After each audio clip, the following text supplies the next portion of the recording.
vous allez bien, parce que moi ça va très bien, puisque je suis toujours en vacances. Enfin, je pars demain, donc chut, on arrête de parler de la rentrée, j'en ai marre. Je vous retrouve aujourd'hui pour mon bilan film et série du mois d'août. Encore une fois, les seules pièces potables pour filmer, c'est dans un lit, donc voilà, je suis dans un lit, ce n'est pas grave. J'espère que vous ne m'en voudrez pas trop. Alors du coup, j'étais en vacances et pas d'UGC dans le coin, donc j'ai pas pu aller au cinéma, mais j'ai vu 1001 films. Et par contre, en septembre, j'ai bien prévu de reprendre un rythme soutenu de cinéma, parce que bah voilà, j'ai envie d'aller au cinéma, parce que j'aime ça, et parce que j'ai une carte UGC, et j'aimerais bien m'en servir beaucoup plus que ça. Aussi, petit changement pour cette fois-ci, si ça vous plaît notamment, j'ai décidé de pas faire par ordre de visionnage, mais par ordre de sortie. Donc du coup, sans plus tarder, on a regardé Alien 3, qui est sorti en 92, c'est un film de science-fiction un peu horrifique, et qui dure 1h54.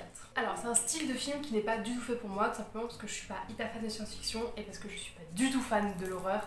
En fait, je fais des cauchemars la nuit pendant les films d'horreur, donc c'est horrible. Mais là, en vrai, ça allait, ça m'a fait peur sur le coup, mais je n'ai pas fait des cauchemars après. Alors oui, c'était pas... Enfin, franchement, c'était pas du tout... C'était un bon moment à passer parce que je l'ai regardé avec quelqu'un que j'aime bien. Donc forcément, voilà, je suis heureuse de regarder des choses avec les gens que j'aime bien.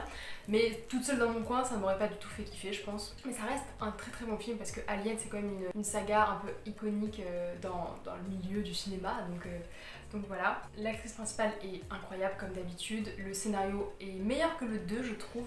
Je me souviens plus exactement du 1, 2... et bon, le 3 aussi, parce que je l'ai vu ce mois-ci. J'ai l'impression d'avoir préféré le 3 parce que bah voilà, c'était... Je sais pas pourquoi, mais j'ai préféré peut-être. Voilà, mais souvent les troisièmes sont moins appréciés. En général, les 3 c'est mes préférés, parce que dans les dernières années, 3 c'est mon préféré, Pierre des Caraïbes c'est mon préféré, L'Âge de glace c'est mon préféré aussi, le 3. Bref, on l'a vu en version longue, d'ailleurs on l'a remarqué parce qu'en fait il y avait des changements de voix.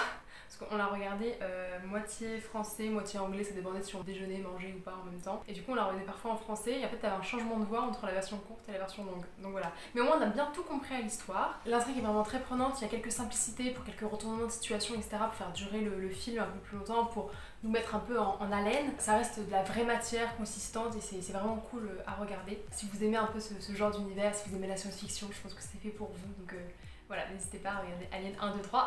Voilà, et je crois qu'il y en a même d'autres du coup, il y a Predator, etc. J'ai pas encore prévu de voir parce que bah, en fait ça me donne pas envie parce que ça fait peur et c'est de la science-fiction. Et franchement, mettre deux genres cinématographiques qui me plaisent pas, voilà, c'est compliqué. Mais pas grave, un jour je regarderai. Ensuite, enfin, justement en parlant d'icônes du cinéma, j'ai enfin regardé Forrest Gump. Donc c'est un drame qui est sorti en 94 et qui dure 2h22. Enfin, j'ai vu ce film. Enfin, j'ai vu un film avec Tom Hanks. Un vrai film. Parce que du coup, j'avais vu Elvis. Elvis, le producteur, c'est Tom Hanks aussi, mais du coup, je l'avais pas du tout reconnu.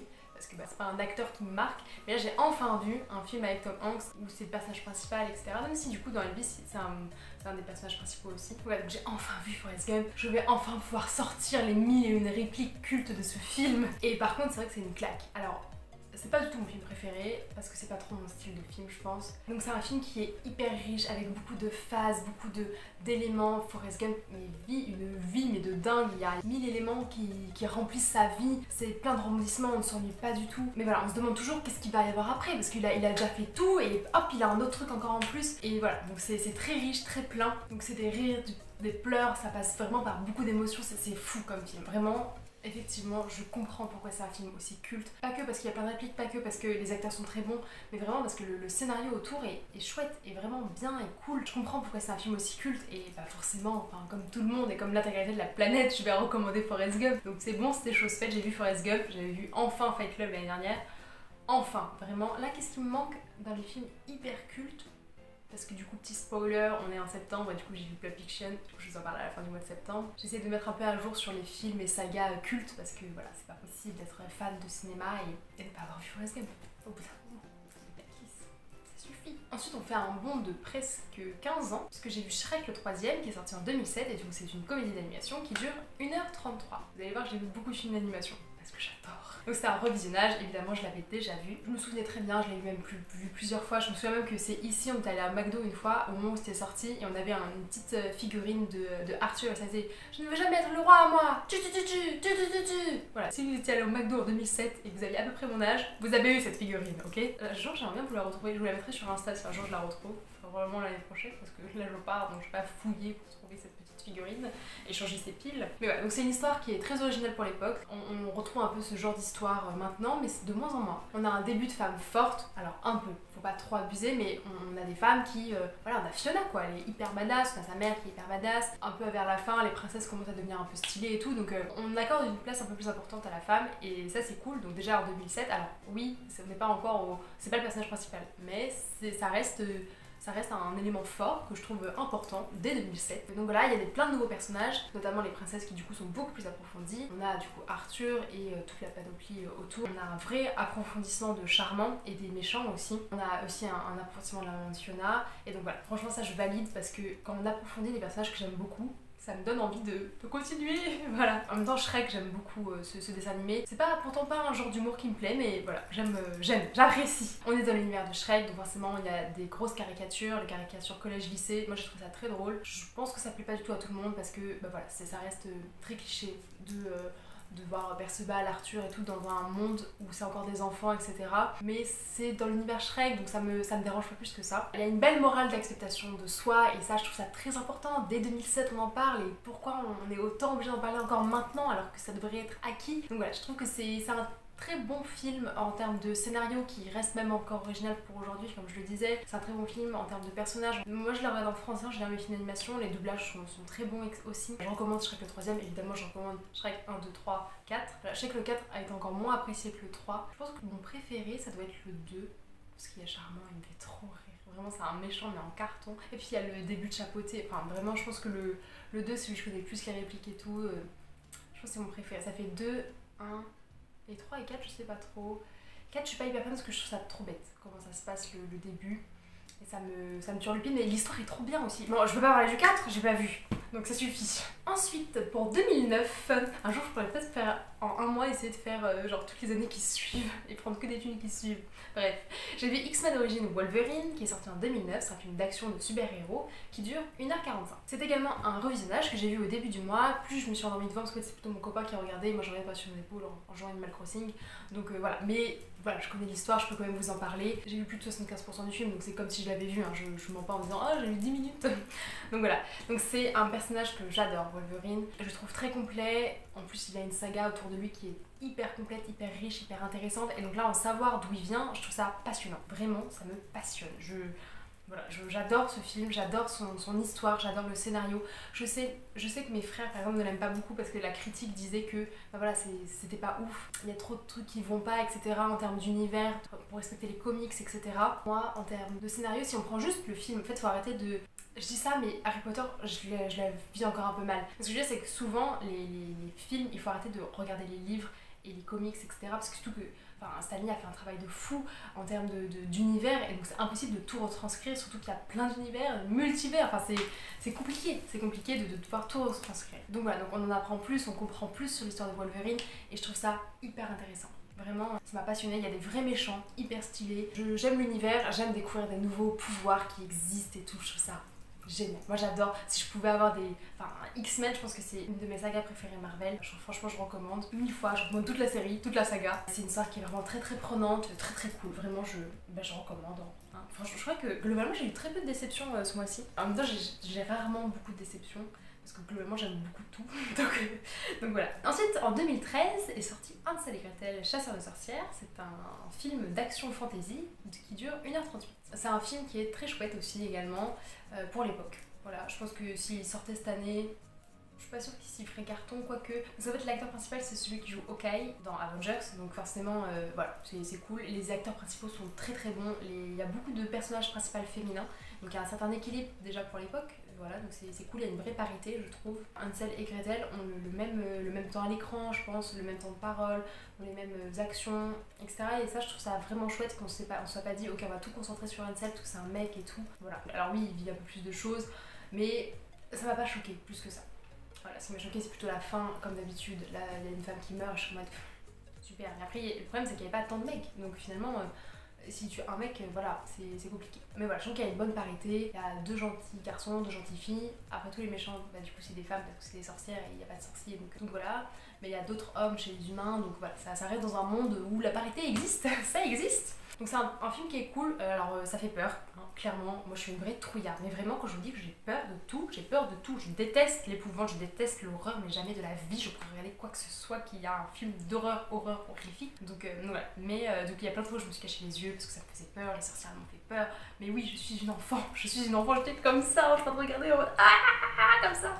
Donc bref, je pense que c'est un film à voir sans prise de tête, avec une âme d'enfant quand même un petit peu. Il faut pas chercher le pourquoi du comment, par exemple il a la maladie du sucre et il se met une piqûre pour se soigner, bah, c'est comme le diabète. Enfin, moi quand on s'en est rendu compte en mode putain il y a la maladie du sucre, trop drôle c'est le diabète, enfin ça m'a fait rire. C'est de la fantaisie, c'est tout inventé, enfin c'est pas un mauvais film à cause de ça, c'est juste que et voilà. En fait à partir du moment où c'est du fantastique, on peut pas dire ah bah c'est comme ça, c'est comme ci et c'est tout. Voilà, forcément ça change. Et donc voilà, donc je pense que c'est un film à voir sans prise de tête. Je le recommande pas particulièrement. En vrai c'est cool parce qu'il y a des bons acteurs et c'est chouette.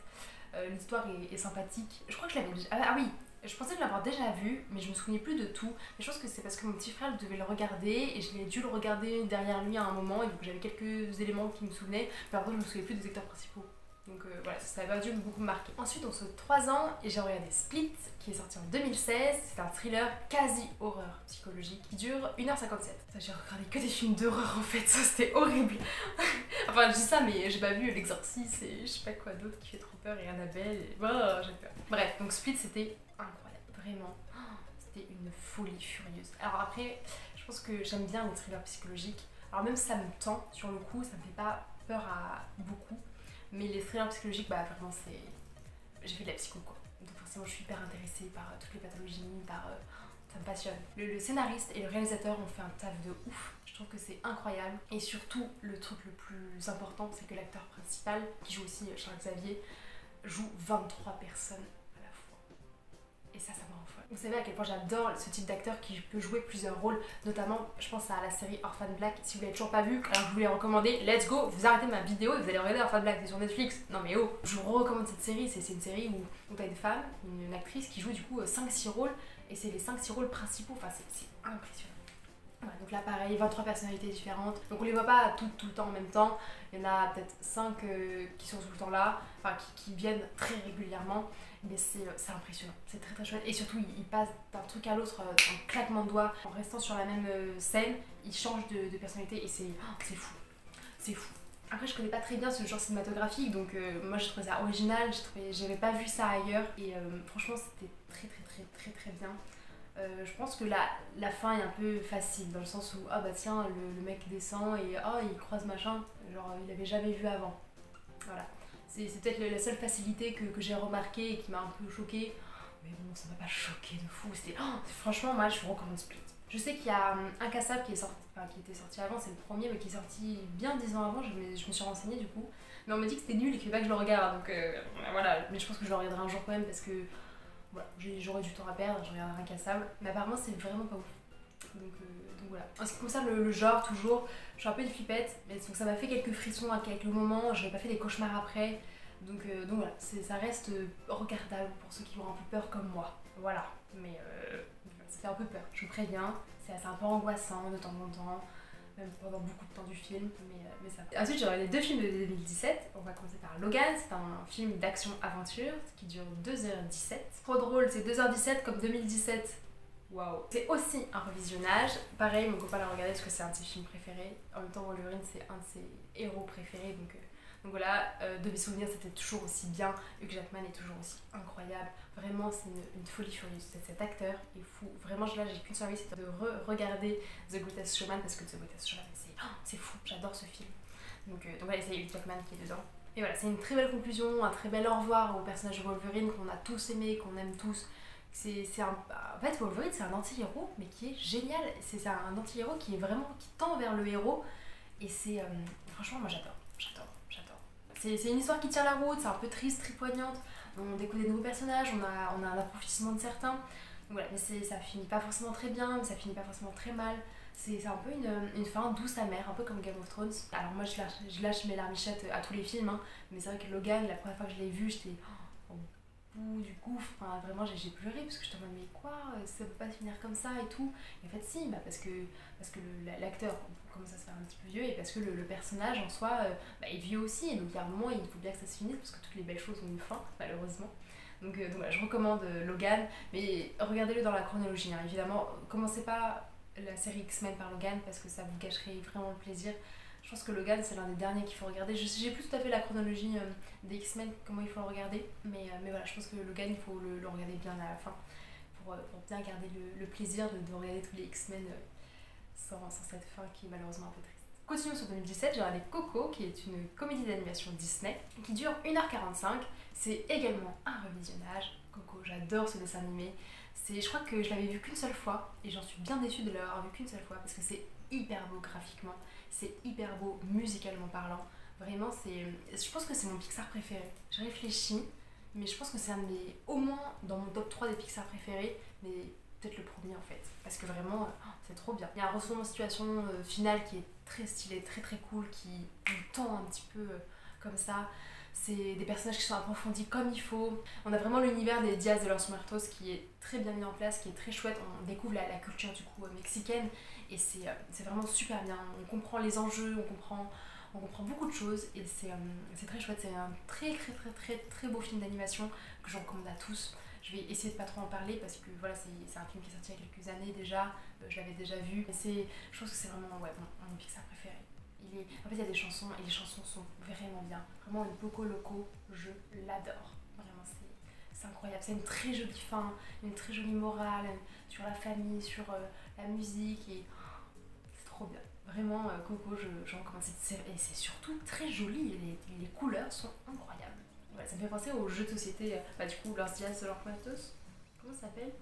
Le jeu avec les crânes où tu dois apaiser les morts et tout. Ouais, j'ai vu d'ailleurs pour ce jeu-là qu'il y avait un truc sur les jeux de société. Oh, je le veux, faut que je le mette sur ma liste. J'ai demandé ça, je pense. Pour Noël, bon anniversaire. Bref, ensuite j'ai regardé Ocean 8, qui est le premier film que j'ai vu du mois d'ailleurs, qui est sorti en 2018. C'est un crime comédie qui dure 1h51, qui est sympathique, qui est sorti du coup après toute la trilogie Océane. Donc c'était très bonnes actrices avec des très grosses têtes d'affiche. Ils ont été très malins de jouer sur ça parce que forcément le casting est juste ouf, malade. On a un peu le même effet que la saga Océane en reprenant la sœur de Danny en fait. C'est pour ça que ça s'appelle Ocean 8 du coup. Parce que du coup c'est 8 femmes avec le personnage principal entre guillemets parce qu'elles sont toutes un peu principales mais qui du coup est une océane. Alors moi je trouve ce qui est cool avec ce film c'est qu'elles font des choses bien plus stylées alors qu'elles sont que 8 donc ouais, ça revalise un peu l'image des femmes. J'aime beaucoup la fin, la finalité de celui-là, ça reste, je pense que c'est ma finalité préférée. Je pense que pour bien profiter de ce film il faut oublier la saga avant parce que du coup là je pense que si vous regardez en disant ah ça va être trop bien de regarder Ocean et tout, vous allez vous dire oh là là c'est cliché, c'est des femmes qui font la même chose que les hommes, c'est pas très féministe, etc.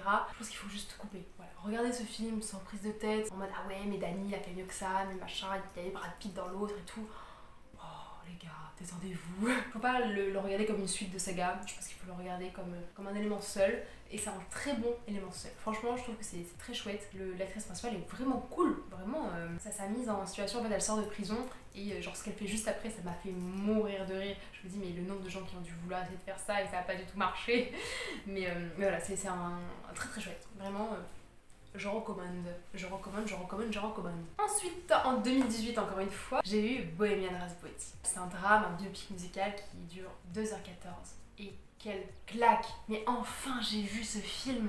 Je voulais le voir au cinéma, j'ai raté le coche. Et ça fait 2 ans, non. Oh, ça fait 4 ans que ça traîne. C'est une catastrophe. Mais c'est incroyable. Vraiment, ce film est juste fou. Genre comme Elvis, je me suis pris une claque. L'acteur est excellent, il y a une très jolie voix acteur. Je sais que Elvis, l'acteur principal, a fait et du coup l'actoring et les voix. Et du coup là, il ne pouvait pas trouver un sosie physique et un sosie vocal parce que forcément Freddie Mercury, mais les gars, impossible Freddie Mercury. C'était fou, l'histoire est hyper claire, on en apprend beaucoup sur sa vie parce que du coup, encore une fois, je ne connais pas vraiment le monde de la musique. J'aime beaucoup les musiques, surtout que là, vraiment Queen. Qui n'aime pas Queen? Dites-moi une personne qui n'a jamais entendu un son de Queen, vraiment. Mais c'est... Queen, j'adore. Je sais que par exemple en soirée, je me limite, je me dis ok, je vais mettre un titre par groupe. Et Queen, je vais en mettre 3 ou 4 quoi. Impossible. Et c'est terrible. Et Elvis aussi, en vrai, Elvis, je devrais mettre bien plus de musique d'Elvis. L'histoire est trop cool. Alors, elle est pas trop cool, elle est très bien faite, très bien amenée. Mais comme dans tous les biopics, il y a une décadence qui est quand même malheureusement triste. On apprend beaucoup sur sa vie, beaucoup sur ses travers, beaucoup sur ce qui se passe, les dessous, en fait, vraiment la décadence qu'il y a eu derrière, la descente aux enfers, qui est malheureusement vraie et malheureusement malheureuse. Donc voilà, mais c'est vrai que c'est très très chouette pour les fans de Queen, pour les fans de Freddie Mercury, pour ceux qui sont pas du tout fans et qui veulent juste découvrir un petit peu plus le monde de la musique comme moi. Mais foncez, c'est le... Est-ce que c'est mon biopic préféré? Bah ouais, parce que Elvis j'ai pas trouvé parce que c'est le producteur, je l'aimais pas. Et Céline j'ai bien aimé, mais ouais, bah je pense que c'était mon préféré. Bohemian Rhapsody, je pense que c'est mon préféré. Donc voilà, si c'est mon biopic préféré, vous êtes obligé de le regarder, n'est-ce pas? Ensuite, pour 2019, j'ai regardé Glass, qui est la suite de Split, et c'est un thriller, et c'est une dinguerie, vraiment. Je crois n'avoir jamais eu autant de choc devant un film pareil. En fait, c'est un rassemblement du coup des 3 personnages de Incassable, Split et Glass, du coup, parce que Glass, c'est le personnage du 3. Le réalisateur est juste incroyable, vraiment, c'est une folie furieuse. Le réal, je ne comprends pas pourquoi il n'a pas fait autre chose, parce que c'est fou. Tous les plans sont hyper bien faits, hyper bien calculés, il y a des plans séquences comme il faut, il y a des... Tout est incroyable, vraiment c'est fou. Les acteurs, forcément, sont incroyables. Il y a l'acteur de Split, McCoy, je sais plus, mais c'est l'acteur de Charles Xavier qui du coup joue encore ses 23 personnalités, donc c'est incroyablement dingue. Il y a Samuel L, je sais pas quoi, je suis vraiment nulle avec les noms des acteurs, c'est comme les noms des chanteurs, qui du coup joue beaucoup de films également. Et évidemment il y a Bruce Willis. Oh là, je vais dire Bruce Lee, rien à voir. Bruce Willis, bah, le casting est fou, c'est un scénario qui est dingue, c'est une très très très très bonne suite à Split. Vraiment, j'ai adoré ce film. Et pourtant, c'est un thriller, et d'habitude les thrillers, je suis pas hyper fan. Alors ça fait beaucoup moins peur que Split, heureusement. Je pense que c'est pour ça que j'ai préféré Glass à Split. On comprend du coup plus de choses, on a plus de détails. Alors du coup c'était un peu spoilé Incassable, donc j'aurais peut-être préféré voir Incassable avant. Ça se regarde sans avoir vu les 2 précédents, je pense. Je pense que c'est quand même bien de voir Split avant. Incassable c'était pas primordial, mais je pense que c'est quand même cool, donc je suis un peu déçue, mais c'est pas très grave, surtout que si on m'a dit que c'était nul, donc voilà, c'est nul, c'est la vie. Mais du coup je vais pas vous en dire plus parce que j'ai pas envie de vous spoiler, parce que il y a tellement de choses que j'ai aimé découvrir avec ça que je vais vous laisser regarder tout simplement. Vraiment, là, si vous devez regarder un film de la sélection, je pense que c'est Glass, hein. C'est pas mon préféré, parce que forcément bah, il y a des animés, il y a des revisionnages que j'ai beaucoup aimé, mais je pense que c'est une de mes plus belles découvertes du mois. Vraiment, Glass c'est incroyable. J'ai adoré, vraiment tous les... Et puis je pense que c'est un peu un culte du cinéma, hein. Je pense que ça va devenir un truc aussi culte que ça, parce que c'est fou. C'est fou. Ensuite, pour 2021, j'ai vu 2 dessins animés. Le premier, c'est pas un revisionnage. Donc j'ai vu Tous en scène 2, qui est sorti du coup l'année dernière. C'est une comédie d'animation musicale qui dure 1h50. C'est une très jolie suite de Tous en scène 1. Et ça vaut le coup. Vraiment, ça vaut vraiment le coup par rapport au 1. Comme tous les films pour enfants, il n'y a pas trop de suspense, tout est bien, qui finit bien. Mais il y a des nouveaux personnages, des anciens personnages qui sont encore un peu plus approfondis, notamment les personnages de la troupe. Il y a de très belles chansons, des très belles animations. Et donc franchement, c'est un très bon dessin animé de façon générale. Je vous le recommande également. Évidemment, regardez le 1 avant le 2. Pour une fois que j'aurai les films dans l'ordre, c'est fou, c'est fou. Ensuite, en 2021, il y a un autre Disney qui est sorti, c'était Raya et le Dernier Dragon, qui est un film d'aventure, d'animation, qui dure 1h54. Et ça vient du studio Disney. C'est également un revisionnage, je l'avais vu l'année dernière. C'est toujours aussi incroyable. Vraiment, ce dessin animé, je l'adore. Alors effectivement, il n'y a pas de musique, mais ça n'enlève rien son charme. Je trouve que c'est un dessin animé plus pour les ados. Ça parle d'aventure, de découverte du monde et tout. Et je trouve ça donne envie de partir en voyage, tout simplement. Ça donne envie de découvrir d'autres pays, d'autres contrées. Donc c'est très chouette. Il y a un très bon scénario qui est très efficace, qui a une très jolie finalité d'acceptation de l'autre, on est tous copains à la fin et tout, et ça c'est un truc que j'aime, hein. Forcément moi, si les gens sont copains, et ben je suis contente, voilà. Il y a des très belles valeurs sur la paix dans le monde et sur l'acceptation d'autrui évidemment, comme Pocahontas. Donc voilà, et c'est tout mignon, tout chou. Il y a Tuk Tuk qui est trop chou, mais je veux un Tuk Tuk en peluche, moi, il est trop mignon. C'est très approfondi, il y a 5 peuples différents et les 5 sont approfondis, on peut les distinguer, on peut les différencier. On a une explication qui est faite au début du film. En fait, on a l'histoire au début, on a une petite pause de quand ils sont enfants, il se passe un truc de ouf, et là il y a une histoire, et là ensuite on a vraiment le film qui commence. Et en fait, toute cette mise en bouche, cette qu'est-ce qui se passe, et bah ça aide vraiment à comprendre toute la suite de l'histoire, et je pense que c'est très bien joué d'avoir fait ça. C'est trop bien. Vraiment, Raya et le Dernier Dragon, c'est une folie furieuse. Je sais que ma soeur n'a pas trop aimé Sisu, parce que voilà, elle est maladroite, on va dire, et voilà, elle a un humour qui plaît pas forcément à tout le monde. Moi j'avais un peu peur la première fois que j'avais regardé, de me dire j'ai pas aimé à cause de ça, et en fait non, franchement j'ai beaucoup aimé. Raya, elle est incroyable, il y a des trucs trop mignons, des trucs trop chouettes, une vraie histoire, un vrai scénario, c'est cool quoi, c'est vraiment cool. Ensuite on va parler des séries. J'en ai 4 séries. On a fini enfin Viking saison 6 partie 2. Alors enfin non, je voulais que ça dure indéfiniment. Mais c'est vrai que depuis quelques saisons, depuis quelques épisodes, quelques saisons, ça commençait un petit peu à me lasser malheureusement. Mais de sa globalité, j'ai vraiment adoré Viking. C'est un univers qui me passionne, que j'adore vraiment. Et c'est pour ça que j'ai autant aimé The Last Kingdom. Il faut absolument que je fasse regarder The Last Kingdom à mon copain, il va adorer. Donc voilà, en plus je crois que The Last Kingdom est un peu plus proche de la réalité de ce qui s'est vraiment passé. On a plutôt le côté Angleterre et pas Viking, donc c'est plus simple de mettre en place et d'apprécier. Parce qu'en fait la Viking forcément, ils ont, sur la fin ils ont essayé de se rapprocher de l'histoire, de ce qui s'est vraiment passé. Et forcément ça plaît pas parce que comme vous le savez, les Vikings ont perdu. Donc voilà, c'est un peu atténué au fur et à mesure des années et ça a disparu. Mais c'est vrai que Viking, j'ai largement préféré les premières saisons. Quand il y avait Ragnar, Lagartha, mais quel style, mais c'était vraiment fou. Mais la finalité finale de l'histoire d'Oubé est vraiment cool.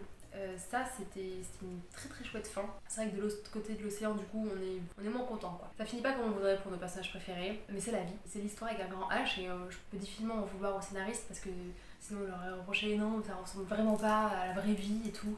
Moi je trouve ça compliqué. Au bout d'un moment, un scénario c'est fait pour faire rêver quoi, donc faites-nous rêver, merde.